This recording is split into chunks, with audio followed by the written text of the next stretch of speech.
Okay, तो अब हम लोग स्टार्ट करना था geometrical meaning of zeros of polynomial. तो मैंने लीनियर इक्वेशंस, लीनियर पॉलिनोमियल के लिए आप लोग को ज्योमेट्रिकल मीनिंग बता दिया था। नेक्स्ट हम लोग को स्टार्ट करना था कि क्वाड्रेटिक पॉलिनोमियल्स के जीरोज की ज्योमेट्रिकल मीनिंग क्या होती है। तो मैंने यहाँ पे हेडिंग भी ले लिया है क्वाड्रेटिक पॉलिनोमियल। तो अगर क्वाड्रेटिक पॉलिनोमियल के first of all general form की मैं बात करूँ तो जनरल फॉर्म क्या होता है, और आप लोग को याद भी होगा, कुछ बच्चे सोच भी रहे होंगे। तो जनरल फॉर्म जो होता है किसका, क्वाड्रेटिक पॉलिनोमियल का, तो जनरल फॉर्म होता है, अगर एक्स वेरिएबल में मैं लूँ तो P X is equal to, हाँ बिल्कुल आप जो सोच रहे हैं, क्या सोच रहे हो, A X square plus B X plus C. ठीक है, ये क्या हुआ, क्वाड्रेटिक पॉलिनोमियल। अब यहाँ पे भी एक कंडीशन क्या लग जाती है, कंडीशन ये लगती है कि a is not equal to 0। क्यों, क्योंकि लीनियर पॉलिनोमियल में भी मैंने आप लोग को बताया था कि अगर a 0 हो गया दैट मीन्स एक्स स्क्वायर का टोटल टर्म ही खत्म, तो सिर्फ bx प्लस c बताओ, वो तो क्या बन गया, लीनियर ना। मुझे किसके बारे में डिस्कस करना है, क्वाड्रेटिक, तो a की वैल्यू कभी भी 0 नहीं होना चाहिए। ठीक है, अब ये तो बात रही कि क्वाड्रेटिक पॉलिनोमियल्स का जनरल फॉर्म क्या होता है।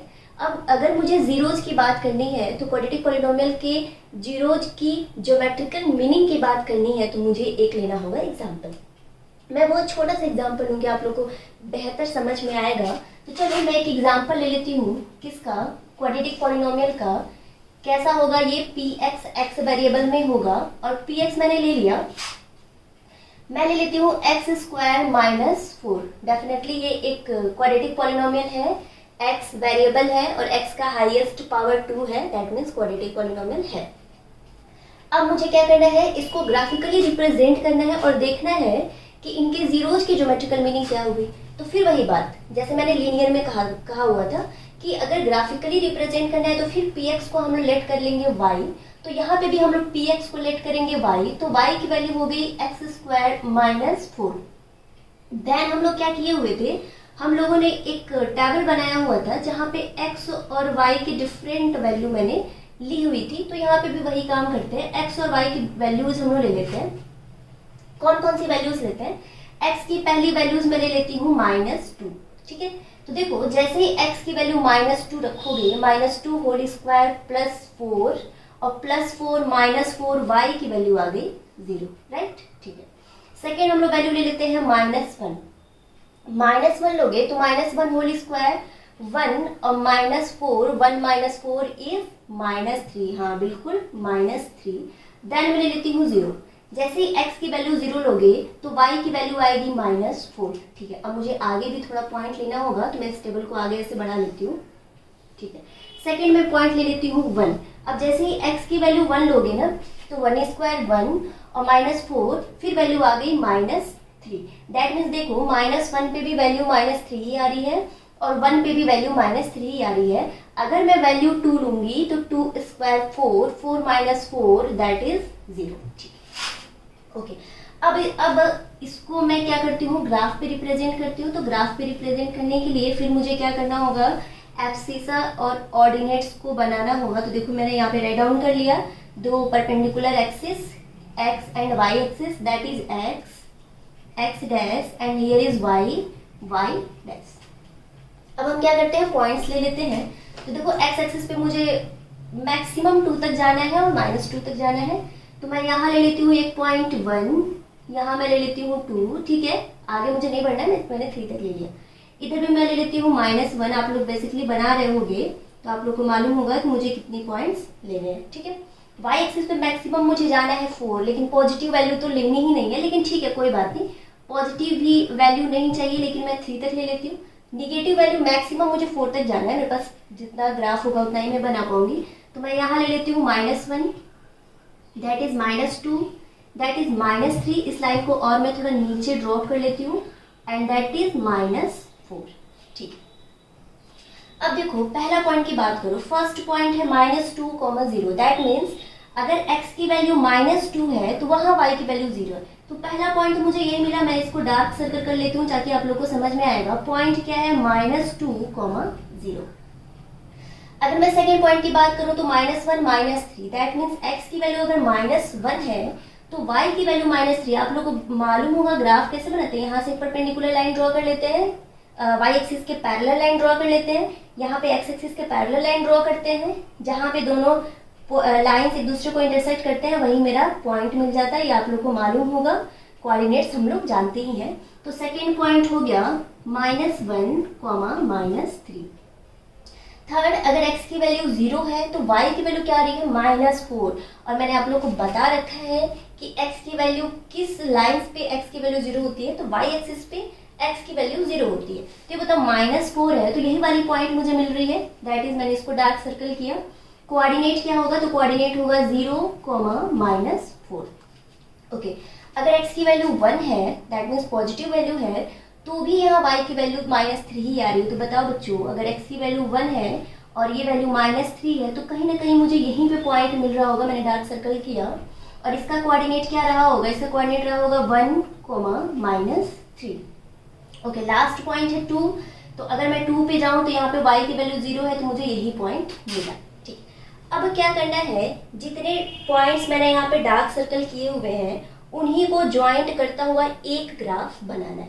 तो अगर मैं इन सारे पॉइंट को डॉटेड करके ज्वाइंट करूं तो आप लोग देख सकते हो एक ऐसी ग्राफ मिल रही है, और ये ग्राफ ऊपर की तरह ऐसे बढ़ती जाएगी।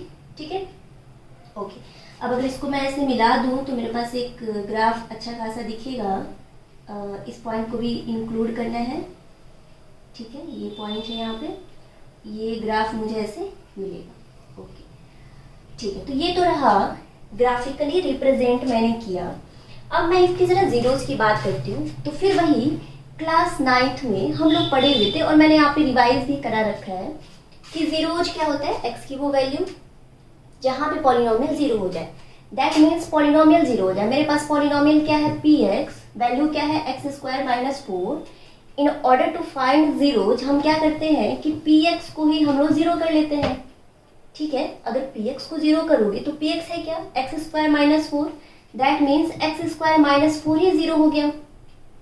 अब अगर x² - 4 0 हो गया तो x² = 4 हो गया। और बच्चों जरा बताओ, अब यहाँ से x की कितनी वैल्यू आ रही होगी, बिल्कुल x की 2 वैल्यू आ रही होगी, +-2, दैट मीन्स पॉलिनोमियल px के लिए 2 जीरोज मिले, कौन से, +2 और -2। अब जरा ग्राफ को ध्यान से देखो, पॉलिनोमियल के 2 जीरोज +2 -2, ये -2 है, और इसका मैंने कोऑर्डिनेट नहीं लिखा, ये वैल्यू हो जाएगी 2, 0, that is -2 and that is +2। और ये दोनों ही क्या है, जीरोज है, किसके, पॉलिनोमियल्स के। तो मुझे ये समझ में आया कि जो क्वाड्रेटिक पॉलिनोमियल है उनके जीरोज की ज्योमेट्रिकल मीनिंग क्या हुई कि उस क्वाड्रेटिक पॉलिनोमियल का ग्राफ एक्स एक्सिस को जिस पॉइंट पे इंटरसेक्ट करता है उसके एक्स कोऑर्डिनेट को ही हम लोग कहते हैं zeros of that quadratic polynomial. फिर से एक बार रिवाइज कराते हैं।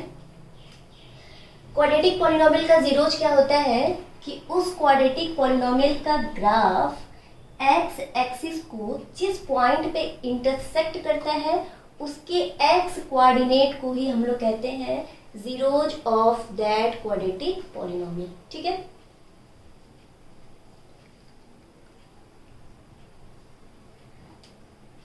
ओके।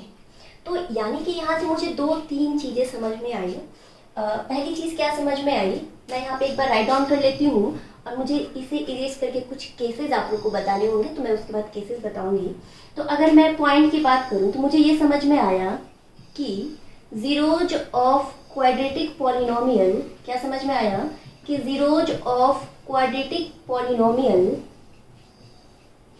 इज एक्स कोऑर्डिनेट, वही चीज जो मैंने लीनियर के लिए लिया हुआ था, is X coordinate of the point, point का एक्स कोऑर्डिनेट वेयर, क्या लिखूंगी मैं, आप लोगों को याद भी हो गया होगा।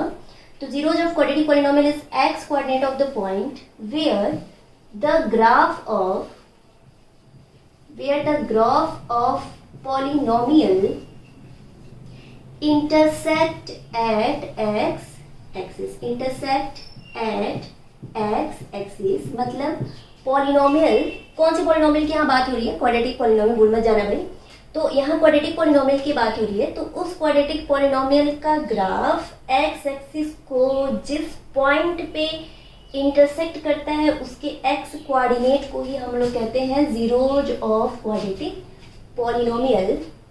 और जिस पॉइंट पे इंटरसेक्ट करता है वहां y की वैल्यू क्या होती है 0, y की वैल्यू 0 होती है, y क्या है px पॉलिनोमियल, मतलब px की वैल्यू 0 होती है। यानी कुल मिला के वही इक्वेशन यहाँ पे आ गया कि जीरोज ऑफ क्वाड्रेटिक पॉलिनोमियल क्या होता है, x की वो वैल्यू जहाँ पे पॉलिनोमियल 0 हो, या फिर x की वो वैल्यू जहाँ पे y की वैल्यू 0 हो जाए। ठीक है, तो this is all about geometrical meaning of zeros of quadratic polynomial. लेकिन मैं यहाँ पे आप लोग को 2-3 केसेस बना के दिखाऊंगी कि क्वाड्रेटिक पॉलिनोमियल की कितने जीरोज पॉसिबल हैं। ठीक है, तो मैं इसको यहाँ पे इरेज करती हूँ। देखो, जब भी हम लोग क्वाड्रेटिक पॉलिनोमियल का ग्राफ बनाते हैं तो जो ग्राफ होता है ना वो पैराबोला शेप का होता है। अब वो पैराबोला अपवर्ड भी हो सकता है और डाउनवर्ड भी हो सकता है। क्या कंडीशन होती है मैं अभी आप लोग को बताऊंगी, लेकिन कुछ केसेस देख लेते हैं।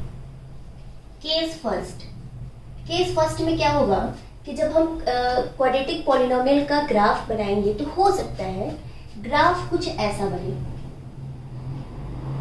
क्वाड्रेटिक पॉलिनोमियल का जब हम ग्राफ बनाते हैं तो हो सकता है ग्राफ कुछ ऐसा बन जाए।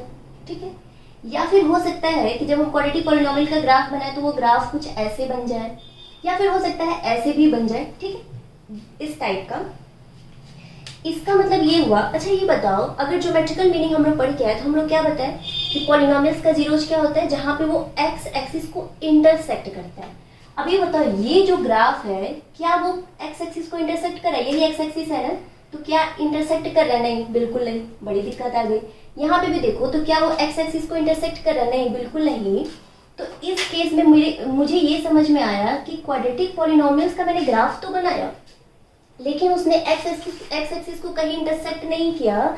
मतलब इस टाइप के क्वाड्रेटिक पॉलिनोमियल्स के पास कितने जीरोज होंगे? तो बच्चों बेसिकली इनके पास कोई जीरोज नहीं होगा। तो फर्स्ट केस मेरे पास एक ऐसा पॉलिनोमियल, क्वाड्रेटिक पॉलिनोमियल बना जिसके कितने जीरोज थे, तो जिसके एक भी जीरोज नहीं थे, दैट मीन्स नो जीरोज। ठीक है, कभी कभी क्या होता है, कुछ पॉलिनोमियल्स, क्वाड्रेटिक पॉलिनोमियल्स ऐसे होते हैं कि अगर मैं इनका ग्राफ बनाऊं तो इनका ग्राफ देखो ऐसे बनता है, लाइक एज दिस। ये एक्स एक्सिस को यहाँ पे इंटरसेक्ट नहीं कर रहा है, टच कर रहा है। या फिर हो सकता है कि इनका ग्राफ बनाने पे ये कुछ इस टाइप के हो, यहाँ पे एक्स एक्सिस को ये टच कर रहे हैं। बहुत सारे टाइप्स हो सकते हैं, सारे टाइप्स को मैं डिस्कस नहीं कर सकती हूँ, बेसिक पॉइंट को मैं डिस्कस कर रही हूँ। तो ये बताओ, ये जो ग्राफ है वो एक्स एक्सिस को सिर्फ और सिर्फ, ये एक्स एक्सिस है, ये एक्स एक्सिस को सिर्फ और सिर्फ एक पॉइंट पे टच कर रहा है। लेकिन ग्राफ किसका मैंने बनाया है? क्वाड्रेटिक का। तो मुझे ये समझ में आया कितने पॉइंट पे टच किया इन्होंने? सिर्फ एक ही पॉइंट पे ना। तो इस टाइप के क्वाड्रेटिक पॉलिनोमियल्स के पास कितने जीरोज होंगे? तो बताओगे 1 जीरोज। ठीक है, क्योंकि अगर कहा जाए कितने पॉइंट को इंटरसेक्ट कर रहा है तो ऑब्वियस है 1 ही पॉइंट मुझे दिख रहा है। ओके, और अगर मैं केस थर्ड की बात करूं तो केस थर्ड में क्या हो सकता है कि मेरे पास जो ग्राफ बने वो कुछ इस टाइप का बन जाए, या फिर हो सकता है कि जो मेरे पास ग्राफ बने वो कुछ इस टाइप का बन जाए। ओके, अब अगर मैं इसके इंटरसेक्शन पॉइंट की बात करूं तो ये यहाँ पे एक्स एक्सिस को इंटरसेक्ट कर रहा है, यहाँ पे भी कर रहा है। ये ग्राफ यहाँ पे भी एक्स एक्सिस को इंटरसेक्ट कर रहा है, यहाँ पे भी कर रहा है। तो अगर इस केस में मैं बोलूं कि बताओ बच्चों कितने जीरोज, तो 2 पॉइंट्स पे इंटरसेक्ट किए, मतलब मैक्सिमम कितने जीरोज? तो मैक्सिमम 2 जीरोज हो सकते हैं। दैट मीन्स किसी भी क्वाड्रेटिक पॉलिनोमियल्स के पास मैक्सिमम 2 जीरोज होते हैं, उससे ज्यादा जीरोज नहीं हो सकते हैं। 1 जीरोज भी हो सकता है, एक भी जीरोज भी हो सकता है, लेकिन ऐसा नहीं हो सकता है कि उसके पास 2 से ज्यादा जीरोज हो। ठीक है, तो ये कुछ केसेस थी जो मैंने डिस्कस किया। अब अगर मैं बेसिक पॉइंट की मैं बात करूं तो मैं इसको इरेज करती हूँ, आप लोग नोट डाउन कर चुके होंगे। तो अगर मैं कुछ बेसिक पॉइंट की बात करूं क्वाड्रेटिक पॉलिनोमियल्स के, तो कुछ बेसिक पॉइंट मेरे पास निकल के आ रहे हैं, मैं उनको थोड़ा सा डिस्कस कर लेना चाहती हूँ। तो देखो कौन कौन से बेसिक पॉइंट निकल के आए। पहला पॉइंट तो ये निकल के आया जो कि मैंने जीरोज के बारे में आप लोग को बताया, आप लोग वो नोट भी कर लियो, याद भी कर लियो। क्या मैंने बताया कि क्वाड्रेटिक पॉलिनोमियल्स के जीरोज क्या होते हैं? जहां पे वो एक्स एक्सिस को इंटरसेक्ट करती है, उसी पॉइंट को हम लोग बोलते हैं क्वाड्रेटिक पॉलिनोमियल का जीरोज। सेकंड मेरे पास पॉइंट क्या निकल गया, मैंने राइट डाउन भी कर लिया था। तो सेकंड पॉइंट से यहाँ पे बात करते हैं। तो जो ग्राफ होता है, ग्राफ के बारे में अगर हम लोग बात करें तो जो ग्राफ होता है किसका? क्वाड्रेटिक पॉलिनोमियल का। तो जो क्वाड्रेटिक पॉलिनोमियल का ग्राफ होता है वो किस टाइप का होता है, पॉलिनोमियल इज किस टाइप का होता है, तो वो पैराबोला शेप का होता है। अभी हमने देखा भी, बहुत सारे केसेस को भी लेके हम लोग देखा, तो वो किस शेप का होता है, पैराबोला शेप का होता है। और ये पैराबोला शेप कैसा हो सकता है, तो टू टाइप्स का हो सकता है, एक हो सकता है अपवर्ड और एक होता है डाउनवर्ड। एक हो सकता है अपवर्ड भी हो सकता है और एक डाउनवर्ड भी हो सकता है। अपवर्ड की क्या कंडीशन होगी, अपवर्ड होगा that means a is greater than 0, और डाउनवर्ड कब होगा, जब a is less than 0। Condition वही देखो, ax square plus bx plus c, अगर यहाँ पे a की वैल्यू 0 से ग्रेटर होगी, पॉजिटिव वैल्यू होगी, तो जो भी ग्राफ बनेगा वो अपवर्ड, अपवर्ड दैट मीन्स इस टाइप का ग्राफ ऊपर की तरफ खुला हुआ, और डाउनवर्ड जब a की वैल्यू निगेटिव कोई वैल्यू होगी तो इस टाइप का ग्राफ बनेगा। ठीक है, ओके। अब अगर अगेन थर्ड में पॉइंट की बात करूं, क्वाड्रेटिक पॉलिनोमियल्स के ज्योमेट्रिकल मीनिंग, तो मुझे समझ में आया कि जो जीरोज होते हैं, zeros of quadratic polynomial, quadratic polynomial के जो जीरोज होते हैं वो कितने हो सकते हैं, तो क्वाड्रेटिक पॉलिनोमियल के जो जीरोज होते हैं वो एट मोस्ट 2, यानी कि 2 हो सकते हैं, 2 से कम भी हो सकते हैं, नहीं भी हो सकते हैं, 1 हो सकते हैं, 2 हो सकते हैं, लेकिन कभी भी क्वाड्रेटिक पॉलिनोमियल्स के जीरोज 2 से ग्रेटर नहीं हो सकते, इसलिए मैंने लिखा एट मोस्ट 2। ठीक है, तो this is all about geometrical meaning of zeros of quadratic polynomial. Next हम लोग देखते हैं geometrical meaning of cubic polynomial.